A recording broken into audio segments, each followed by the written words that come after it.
Hi, welcome to the Nocturnal Space Workshop. I'm Trej and this is Iris, and we're taking part in Monster Bash 6. And if you don't know what Monster Bash is, although if you're watching this video I'm guessing that you already do, you take 6 images which are picked at random. This time round it's been done in this video, which I'll put a link to the video down below. And simply pause it, and then you've got an image. Play it again, and then you pause it, and you've got another image, and then you press play again and you pause it, and you've got another image. And then you take these images, you do that 6 times, 1, 2, 3, 4, 5, 6, and then you have your 6 images from which to draw inspiration to create your creature. Okay, you already know that, right? Okay, so the cards I got were... So I got a skeleton, and I also got a tentacle thing with eyes, is that? I got a flower, and I got an animal skull, and I got a device with lots of buttons, and I got a ghost. I'm going to say it's a ghost.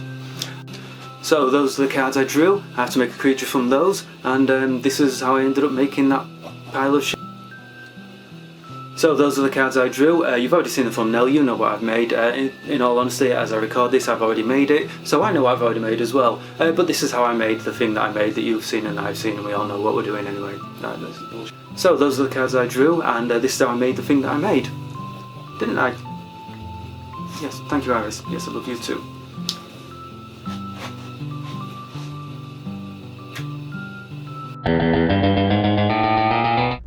First of all, I thought about the skeleton and the electronic device, and I thought I could combine those two to make some kind of robot skeleton like these old miniatures. And if you are old enough to remember those, then perhaps you can show off in the comments below. But then I was thinking, well, no, I want it to be like a pure skeleton, so perhaps like a skeleton in some kind of power armor.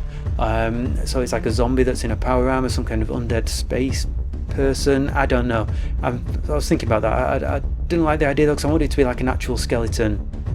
So then I started looking at the different skeletons I have in boxes and so on that I've collected over the years, and I got this one that I picked up cheap in just some toy shop. They had it on sale, and I thought, yeah, that could be cool, but it's a little bit big. I mean, if I show you next to a normal 28mm miniature, that's way too large. So then I was looking for some old Halloween decorations. I found this one, and I thought, yeah, actually that's much more appropriate scale. So then I thought about the skull though, the animal skull that I need to go with it, and I dug out this old dinosaur skeleton that had, I think that came through a magazine originally, and I got the skull from that, and I thought, yeah, that's quite cool, and I've got options there for the actual jaw, can make it shouty or whatever, and that's just the right size to go with that skeleton, so perfect. And then I realised those legs from the dinosaur actually make really goofy big monster hands as well, so that's cool, that's what I'm going for. But what about the ghost? Well, what if it's actually like that old film Ghost in the Shell, where it's actually, instead of being a phantom, it's like a person inside some kind of machine. And so I dug out an old head that I could have inside a machine, and if you know what this head is, then please leave it in the comments below, because I have no idea where this head came from. And if that's in some kind of machine, and then it's using the tentacles, you know, those tentacles with the eyes, but it's like mechanical tentacles like in that old film The Matrix, and they could be controlling the skeleton, the tentacles controlling the skeleton beast, you see? First of all, I glued the dinosaur skull together, a little bit of super glue on one side and then a little bit of activator on the other side. I didn't glue the jaw though, I want to keep that flexible, so now I've got some options later for how to pose it. Then I had to get rid of the skull from the original skeleton, so bye bye head. Oh. And then to pose the actual skeleton, just hit it with the heat gun, just warm it up, make the plastic nice and flexible, don't hold it too long because the plastic will melt, and then dip it into some cold water, and then it just helps it to hold that shape. Then you just repeat that a few times until you get the general pose that you want. However, it does get very, very hot while you're doing this, so I would recommend you actually use some like pliers or something like that to actually hold it in position. These are some jewellery pliers that I stole from my wife, some from her craft supplies. And then anyway, you keep doing that, repeat it over and over again until you get the general shape that you're happy with. Then I very, very carefully, I cannot stress this enough, very, very carefully use my power drill to make some holes where the arms are going to go into the shoulders. But then when I came to actually continue, my super glue lid had stuck. Finally got it off, and the nozzle had actually got stuck inside the lid. So I got some nail varnish remover with a high concentration of acetone, as that dissolves super glue, and I poured it straight into the lid, and then I gave it a good scrub, tried to clean it up a little bit. Unfortunately, it still just wouldn't budge, and no matter how hard I tried it just wouldn't move. So I just chucked it into a jar and left it overnight. I thought hopefully that'll help to shift it. Finally came out though, and the end of the nozzle snapped off. Don't you just hate it when that happens? So without a nozzle, I poured the super glue into a little foil dish that I made, and then I dipped the pieces directly into that. But once I got them in roughly into the position that I wanted, I got some bicarbonate of soda, and I sprinkled the bicarbonate of soda over the top. I'm sure you probably know about this, but if you don't, then bicarbonate of soda and super glue sticks really well, gives it some grip and gives it some bulk. So to bulk it up a little bit further, I got some more super glue, I put that around the area that I want to bulk up, and then I sprinkled the bicarbonate of soda over the top of that. Just did that a few times, just add a bit of super glue, add a bit of bicarbonate of soda, and you can bulk it up further and further over time. Found this bag of tree branch segments in a charity shop one day. I have no idea what they're actually for, but I thought they'd be really good for bases. Speaking of bases, I always texture mine with a bit of cracked black pepper and then a bit more bicarbonate of soda, just mix it all together, and then there you go, cheap alternative to store-bought sand or dirty dirt. So stuck this down, and then a bit of bicarbonate of soda and super glue to hold it in place and bulk it up, and then also across the shoulders, and I want it to look like it's actually crawled out of the dirt, so I need to bulk that up. I added a little bit of the homemade basing sand, and by the way, the black pepper makes the workshop smell really nice. For the machine part, you know, the chamber that the head's actually going to sit into, I just went through some old model kits to try and find some interesting parts. I had no plan, I was just making it up as I went along, so I thought that looks interesting, can I use it? I don't know, I'll try it out. And I got some bits together. I thought, look, that's got buttons on, that looks like it might be a nice little recessed area, a little chamber where the head could fit into. Look, that sort of fits, and you have to trim a little bit more off. It's got huge haircuts, that head. Again, I have no idea where that came from. Please let me know if you do know what that's from. And yeah, just played around with it, stuck some bits together, cut some bits off. I always use plastic glue for plastic. I don't know why. I know some people just use super glue for everything, but I've always used plastic glue for the plastic parts. And yeah, I got something that I thought that makes a nice interesting chamber. Maybe I would add a few more machine parts later. I'll figure it out as I go along. Then I just mixed up some wood glue, craft glue, PVA glue, white glue, I don't know what you want to call it, but I just mixed it up with some water, and then I used toilet paper just to make some papier-mâché to make fleshy parts and just add a bit of detail and bulk to it. I've got to admit, I found this one of the most fun parts to do. A little bit more black pepper and bicarbonate of soda for texture, and don't forget to wipe up the excess to put back into your tub to save for later. And even though it's a skeleton, I wanted it to have eyes because it's a little bit gross and cool, so I got these teeny tiny little ball bearings and I put those in the eye sockets. Then going back to the head in the machine, so I want to fill that cavity with some kind of electronic device or machine in the background, so I found this little bit that looked like it would be cool for the background and just chopped it down till it's fit into place, and then I just carried on finding more bits to add to it.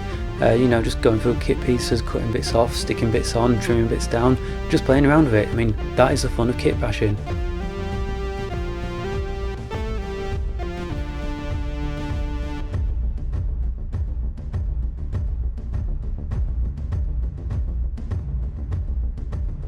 Then I wanted to add a little bit of green stuff to fill in some of the gaps around the top, and also where I cut the hair too much on the head, that little head thing. So yeah, remember to keep your tools wet when you're doing green stuff, and it keeps the green stuff really happy. You don't want to upset the green stuff goblins because they will come for you. Yes, they will.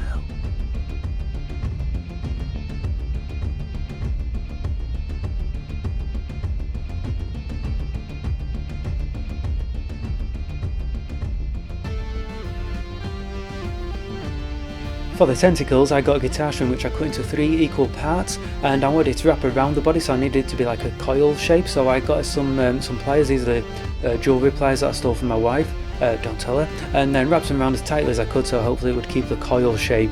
So one end's going to go into the model, that's from a helicopter rotor from some old model kit. Then the other end's going to be embedded into the body of the skeleton. One on either side of the body, then one into the cranium. Then I wanted them to have like mechanical parts, like hinges. So I thought if I put beads on the electric guitar strings, then that would make like hinge parts, make it look like those. That's how it moves around. So the one that goes into the cranium, I did that one by itself, and then the other two I did to look as if they're the same. It's all just random, but I did the two that goes into the body so they look the same, like it's 2 arms, and the one that controls it through the brain. And then just yeah, made up a little bit more green stuff to fill in a few more gaps before moving on to the next step.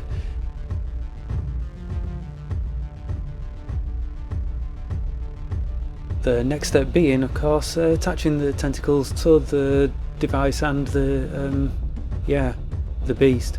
Okay, so it's actually kind of tricky to do this, so I had to sort of glue it onto the actual beast and then, you know, glue it in various places around it as well so it would actually hold. If you just like, attach it on the ends, then it's just going to snap. So I had to go around and, like, you know, glue it in lots of different places, like, you know, sticking it to the legs, to the body, you know, all the way as it went around, and then sticking it into the actual device at the end of the machine where the head lives. I need a name for it. Have you got any suggestions for the name for the head in the box thing? If you have any suggestions, put it in the comments below, because I don't know, I haven't got a name for it. It needs a name. What could it be called? But anyway, yeah, a bit more of that black pepper on the base there, and then it needs some feet. I realised it didn't have feet, so green stuff some feet. I wanted to make something that was a bit like bones. I didn't want to go into too much detail because nobody pays attention to feet, honestly. Nobody pays attention to feet. But, you know, I wanted it to look a little bit like bony feet, so yeah, I went around with some green stuff and I made that. And then I remembered, of course, the tentacles are supposed to have eyes on them. So yeah, I got the ball bearings and I used a bit of green stuff, just stuck them on some of the larger beads. Although I have to admit, when you look at them just like this, they do look a bit like nipples. Other than that, ready to give it a spray of undercoat, but I know what you're thinking, what about the flower? Well, the idea is for the creature to be coming out of the ground, and so I thought for the flower I could have like as if it's coming out of the ground within a meadow full of flowers, and then it could also have flowers growing out of the dirt on its back where it's come up out of the ground. So I got some sticks, some like old joss sticks, incense sticks, and then yeah, I saved up the sauce. Always save things, you know. That's the stalk. And then for the flower, first of all I thought I'd play around with just mixing super glue with bicarbonate of soda and then mixing the paint directly, and I tried different ways, like, you know, paint first, then bicarbonate of soda, or bicarbonate of soda, then super glue, then paint, and so on, just trying to build up some kind of like flower head on the end of the stalk. You know, you can use this like make bases and things, so I thought, you know, it could work. But yeah, as it went along I realised, you know, these were making the flower heads were just way too large and bulbous. They were just absolutely huge, you know, they were like larger than a person's head would be. So I thought, the tile there, what if I just mix paint onto the tile directly and then allowed that to dry, and then I could scrape off the dry paint later and then use that dried paint, the fragments of the dried paint, as petals. So just put a bit of glue on there as well, just to hold it together, give it a bit of firmness. Then yeah, once it was all dried I could then scrape it all off and then try to chop it up a little bit further to make it, you know, as finer fragments as I possibly could. And then I was left with a lovely bag of flower petals. Honestly, it'll work. And then I just, you know, chopped the stalks off so I could reuse them. Always recycle, people. Reduce, reuse, replace, recycle. And then on with the painting. Now, there was a deadline for the Monster Bash 6, the official deadline anyway, was for Halloween 2024. Of course, it doesn't really matter if you can make it whenever you want, you can always play Monster Bash. So we just went around for a quick dry brush. It's a very good, fast way of getting down a decent base coat, giving highlights and depth to the model. I always use cheap paints. I mean, these gold ones I got off of Temu, but you know, you can use more expensive ones if you like. And just went around with some various different colours, picking out some highlights here and there, just you know, whether I felt needed a bit more attention adding to it. Now remember though, you've always got to be careful when you're opening a brand new bottle, because yeah, if you squeeze too hard you end up spilling it. That's okay though, it's only cheap, it's no great loss. So once I cleaned up that little mess, carried on just picking out some highlights. So I want the buttons to really stand out, so obviously paid those a little bit of attention. As I went around to some of the smaller ones though, I mean, I was practically dry brushing again with my little brush there, just to catch some of the texture so it stands out a little bit more against the dark background. And then obviously don't forget to yeah, the nipples. The hair as well, I want that to be bright red. I haven't really talked about the head, but in my mind it's like some kind of evil psychic, like, you know, like the X-Men, but an evil version of the X-Men. Like, you know, it's got like some kind of psychic ability where it can control reality, and so they're trapped in this device to like work as a prison and, like, you know, blank out its psychic abilities.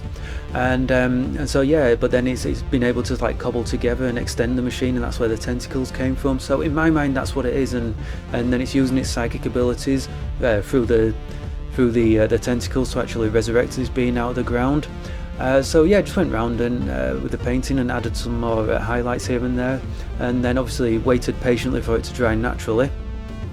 And then I went round and added some pinkiness for the fleshy parts. I want it to look like it's exposed tendons. Just add a little bit more red for the gore factor, and then once again wait patiently for it to dry naturally. And then I wanted to give the entire thing a wash, so I just mixed up some black and brown together with a lot of water, and yeah, just covered the entire model with the black and brown mix, and that really just sort of soaks into all the recesses. I know some people like to use oil paints with you know, some kind of thinner to get into the recesses, but I just find watered down acrylics works just as well. And then once that dried, naturally of course, went round, picked out some more highlights, dry brushed the dirt on the shoulders and across the base as well, and then added a bit more depth from there by adding an extra little wash. And yeah, just going around doing that, highlighting, washing, take off a bit of excess with a bit of a paper towel, and just going round and round doing that over and over again. And once I felt that I'd got enough of those highlights on, I thought, you know what, that's good enough for me. Had absolutely nothing to do with the deadline at all. I thought, no, that's a perfectly painted model. Anyway, on with making those flowers. I totally wasn't rushing at all. So first of all, I just stuck the stalks down anywhere that was supposed to be mud, basically, so across the shoulders and the creature's back, and as well, of course, around the base. Just use a little bit of super glue, then a little bit of activator to make it stick in place. And then obviously the petals went on top, just using some tweezers just to place them just where I wanted them. I had a mixture of colours, obviously, just got it straight out of the bag and stuck it on there. It was a little bit fiddly, but I got there in the end. And then I made a little bit of mistake when I was cleaning up.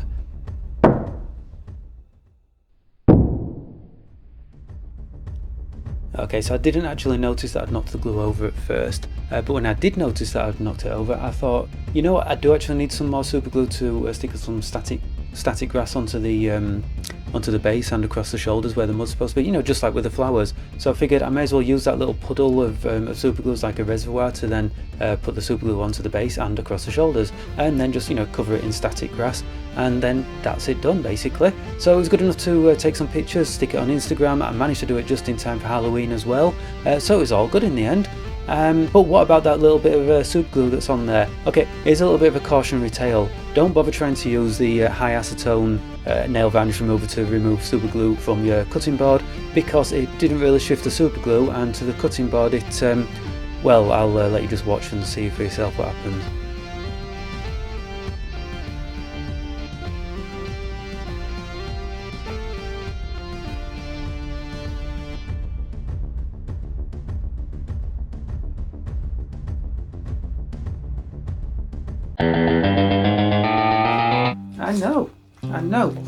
I know. So that's how I actually did the Monster Bash, and if you took part as well, then please let me know in the comments below. Tell me where we can find you on Instagram, YouTube or whatever, and yeah, we can all find each other, we can all comment on each other, and we can all be friends. Alright, great. What do you think about that then, Iris? No comment? Alright. Okay, well there's a gallery coming up, so enjoy and bye!